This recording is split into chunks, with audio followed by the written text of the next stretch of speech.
आज की छोटी सी वीडियो में बात करने वाला एक बहुत ही इंपॉर्टेंट टॉपिक के बारे में, साथ ही साथ ये इंटरेस्टिंग और इन्फॉर्मेटिव भी होने वाला है। आज मैं आपको बताऊंगा कि क्यों पावर सिस्टम की जो फ्रीक्वेंसी है उसको हम कांस्टेंट रखते हैं। यानी कि आपको पता है कि इंडिया की जो फ्रीक्वेंसी है वो 50 हर्ट्ज होती है, तो क्यों भाई 50 में ही इसको जो है रखा जाता है। अगर हम 50 में ना रखें तो क्या प्रॉब्लम जो है हमें देखने मिल सकता है, इसके बारे में जो है आज मिलकर के हम सोचेंगे। तो अगर आपको ये सारी बातें जानना है तो इस वीडियो को देखते रहिए, आपको कुछ नया तो क्या बहुत कुछ सीखने मिलने वाला है। आगे हम कुछ बात करें उससे पहले आपको फ्रीक्वेंसी के बारे में एक अच्छी आइडिया होनी चाहिए। जब भी हम फ्रीक्वेंसी वर्ड यूज़ में लेते हैं तो उस समय हमें क्या विजुअलाइज करना चाहिए, फ्रीक्वेंसी होता क्या है। देखिए, आपने इस प्रकार का वेवफॉर्म देखा होगा, तो ये जो एक वेवफॉर्म है एक साइकिल है, राइट। इसमें इसका मतलब आपको पता है कि ये क्या दर्शाता है, भाई हमारे वायर से किस तरीके से करंट फ्लो हो रहा है, पूरी इन्फॉर्मेशन ये हमें वेवफॉर्म दे देती है। तो पहला जो हाफ साइकिल है, अगर हमें ये जानकारी दे रही है कि करंट का डायरेक्शन इस वायर से इस तरफ है, तो सेकंड हाफ जो है हमें ये बताएगा कि करंट का डायरेक्शन रिवर्स हो गया, इस वाले डायरेक्शन से फ्लो हो रहा है। साथ ही साथ करंट का मैग्नीट्यूड किस तरीके से चेंज हो रहा है, यानी कि एम्पियर का वैल्यू कैसे चेंज हो रहा है, 2 एम्पियर, 5 एम्पियर, फिर उसके बाद जो है 3 हो रहा है, फिर 2 हो रहा है, फिर 0 हो रहा है। तो ये सारी इन्फॉर्मेशन वेव फॉर्म दे करके हमें पता चलती है। इसके बारे में पहले भी मैंने आपको बहुत अच्छे से बताया है। अब ये 50 हर्ट्ज का मतलब क्या होता है। 50 हर्ट्ज का मतलब होता है कि एक सेकंड में ऐसे 50 साइकिल इस वायर से जो है गुजरने वाले हैं।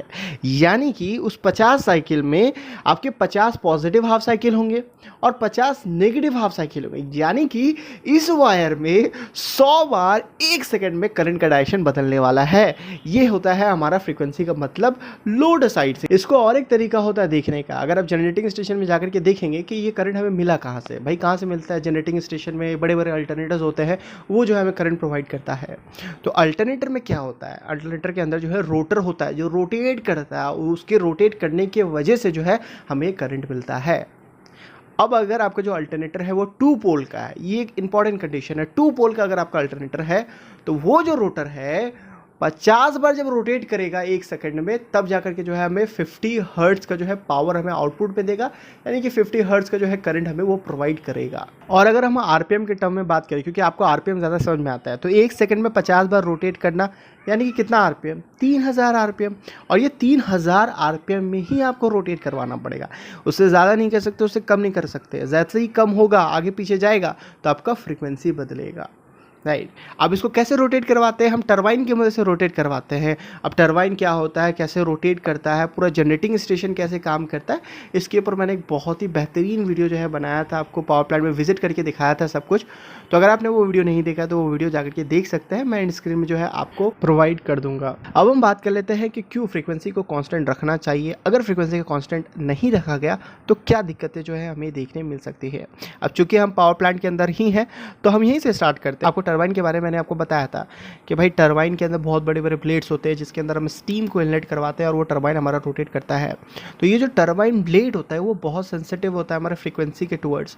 इसके ब्लेड को हमने इस तरीके से डिज़ाइन किया है कि अगर आप फ्रीक्वेंसी में चेंज करते हैं तो आपका जो ब्लेड है वो डैमेज हो जाएगा आस्ते आस्ते, या तो बहुत ज़्यादा वेरिएशन रहा तो वो तुरंत डैमेज हो जाएगा।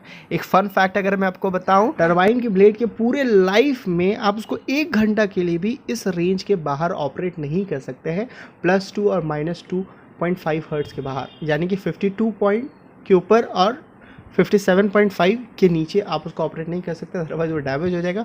इतना ज़्यादा सेंसिटिव होता है। और क्या दिक्कतें हो सकती है, आपको पता है कि पावर प्लांट में बहुत सारे ऐसे ऑक्सिलरी जो है मशीन हम यूज़ में ले रहे होते हैं, जैसे कि पंप होता है, फ़ैन होता है, इकोनोमाइज़र में भी काफ़ी सारे जो है मशीन होते हैं जिसको चलाने के लिए आपको इलेक्ट्रिकल पावर देना होता है। तो ये पावर कहाँ से देते हैं हम लोग, भाई जो बनाते हैं उसी को दे देते हैं। तो अगर हमारा फ्रीक्वेंसी में वेरिएशन रहा, अगर वो कम हो जाता है या बढ़ जाता है, तो भाई इसको जो है हमने डिज़ाइन किया है 50 हर्ट्ज़ के लिए, तो ये ठीक तरीके से जो है अपना आउटपुट नहीं देगा, डिज़ायर आउटपुट नहीं देगा। अब डिज़ायर आउटपुट अगर नहीं दिया तो जो भी पर्पस के लिए हमने उसको इंस्टॉल किया वो उसको सर्व नहीं करेगा। अगर वो कूलिंग करने के लिए है तो उसको ठीक तरीके से कूल नहीं कर पाएगा।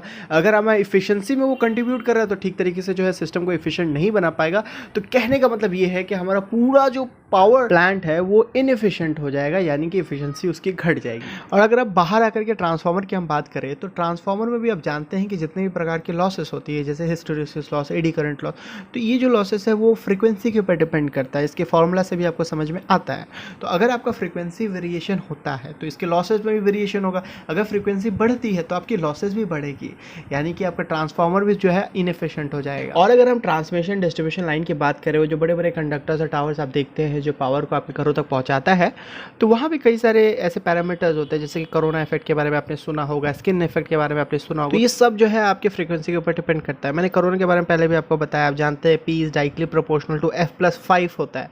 तो यहाँ भी F टर्म आ रहा है, यानी कि फ्रीक्वेंसी आ रहा है, यानी कि फ्रीक्वेंसी वेरिएशन होगा तो आपका जो है कोरोना लॉस में वेरिएशन आपको देखने मिलेगा। अगर फ्रीक्वेंसी ज़्यादा हो जाता है तो कोरोना लॉसेस भी जो है ज़्यादा हो जाता है। अब ये जो पावर आपके घरों तक पहुँच गया, इंडस्ट्रीज़ में पहुँच गई। अब इंडस्ट्रीज़ में आप जानते हैं ज़्यादा जो मोटर होता है वो 80% मोटर होता है वो इंडक्शन मोटर होता है। और आप जानते हैं कि इंडक्शन मोटर की जो स्पीड है वो भी फ्रीक्वेंसी पे डिपेंड करता है, NS=120 F/P, यानी कि मोटर का स्पीड भी चेंज हो जाएगा। अगर फ्रीक्वेंसी बदलती है तो आपको दिखेगा मोटर का अपने आप बदल रहा है, जो कि बहुत ही अनडिजायरेबल चीज़, हम नहीं चाहते भाई ऐसा हो। अब इमेजिन करें कि आप लिफ्ट में जा रहे हैं और अचानक से क्या हुआ, फ्रीक्वेंसी बदलती है और स्पीड जो है आपकी लिफ्ट की बढ़ती है फिर घटती है, तो कुछ लोग तो भाई हार्ट अटैक से मर जाएंगे।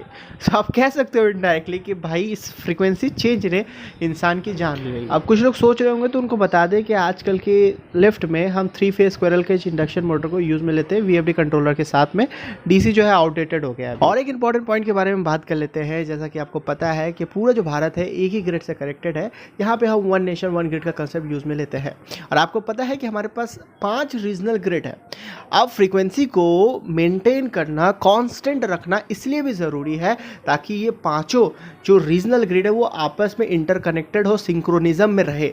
मान लीजिए कि एक ग्रिड का फ्रीक्वेंसी बिगड़ता है और हमने इतना सारा प्रोटेक्शन, रिले, ट्रिपिंग सर्किट वगैरह लगा रखा है कि फटाक से उसको ट्रिप करके नेटवर्क से बाहर कर देगा। जैसे ही ऐसा होता है और अगर डिमांड सप्लाई के बीच में गड़बड़ाता है मामला, तो कैस्केडिंग इफेक्ट आपको देखने मिल सकता है और इसकी वजह से जो है पूरा ब्लैकआउट हो सकता है। अगर आपको नहीं पता ये डिमांड सप्लाई का क्या हिसाब है, ग्रिड क्या होता है, तो इसके ऊपर मैंने एक बहुत बेहतरीन वीडियो बनाया था। और ये वीडियो हमने उस वक्त बनाई थी जिस वक्त लॉकडाउन था। और आपको याद होगा 9:09 में 9 मिनट के लिए जो है हमारे माननीय प्रधानमंत्री जी ने कहा था कि लाइट बन करके कैंडल वगैरह जलाना है।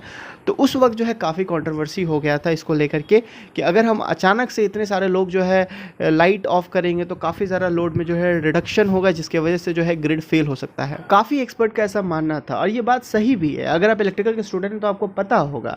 और यही मैं बताने की कोशिश कर रहा हूँ, डिमांड सप्लाई की बात है। क्या होता है कि जितनी भी इलेक्ट्रिसिटी हम यूज़ में ले रहे हैं, यानी कि अगर आप फैन भी चला रहे हो तो फैन चलाने के लिए जितनी बिजली चाहिए वो बिजली किसी न किसी जनरेटिंग स्टेशन में आपका जनरेट हो रहा होगा और वो आपके घरों तक आ रहा होता है। अगर आप फैन बंद कर देते हैं तो वो जो जनरेटिंग स्टेशन जो जनरेट कर रहा था तो उतनी बिजली वो बनाना बंद कर देता है। यानी कि आप जितना यूज कर रहे हैं, जितना लोड कनेक्टेड है हमारा, उतना ही जनरेट हो रहा होता है। यानी कि डिमांड और सप्लाई में हमेशा बैलेंस होता है। अब इसको बैलेंस रखने के लिए लोड डिस्पैच सेंटर का बहुत बड़ा हाथ है, वो बहुत मदद करता है।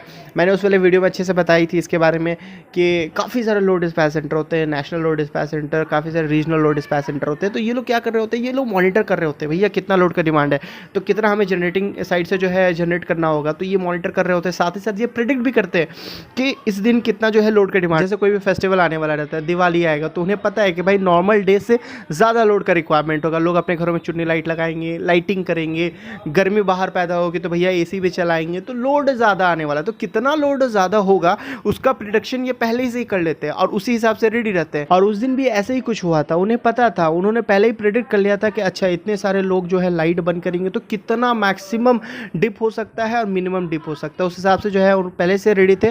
और जैसे ही वैसे हुआ और बहुत सुंदरता से जो है इन्होंने मैनेज कर लिया। हालांकि ये काफ़ी चैलेंजिंग था क्योंकि हमारे पास इससे पहले ऐसा कोई एक्सपीरियंस नहीं था। और अगर आप हिस्ट्री भी उठा करके देखेंगे, दुनिया के किसी कोने में आज तक ऐसा सिचुएशन, कंडीशन राइज नहीं हुआ। तो अगर आपको ये सारी बातें डिटेल में जानना है तो इस वीडियो को जाकर के आप देख सकते हैं, मैं आपको एंड स्क्रीन में प्रोवाइड कर दूंगा। तो देखिए, अगर आप यहाँ भी अगर आप नोटिस कर रहे हो तो क्या लेकर के हम कंसर्न है, हम फ्रीक्वेंसी लेकर के जो है चिंता कर रहे थे कि अगर डिमांड और सप्लाई में जो है बैलेंस गिरबड़ाया तो हमारा फ्रीक्वेंसी जो है बदल जाएगा। और अगर इस रेंज के बाहर ये चल जाता है तो हमारा सिस्टम जो है अपना सिंक्रोनिज्म लूज कर जाएगा और हो सकता है हमें ब्लैकआउट देखने मिले। तो फ्रीक्वेंसी चेंज क्यों होता है उसका एक इंपॉर्टेंट रीज़न जो है आपको मैंने बता दी। और साथ ही साथ हमने ये भी देखा कि फ्रीक्वेंसी चेंज होने से हमें क्या क्या इफेक्ट देखने मिल सकता है हमारे पूरे पावर सिस्टम में। जितनी दूर तक मैं सोच सकता था मैंने जो है डिस्कस किया। आपको अगर लगता है कि कोई इंपॉर्टेंट पॉइंट मुझसे मिस हो गया है तो आप हमें कमेंट सेक्शन में बताएं, हम लोग मिल करके कमेंट सेक्शन में भी जो है एक अच्छी डिस्कशन करेंगे। अगर आपको ये वीडियो पसंद आया तो इसे लाइक करके बताएं, कोई सवाल लग गया हो तो मुझे कमेंट सेक्शन में बताएं। मिलते हैं ऐसे किसी वीडियो में, till then take care, bye bye.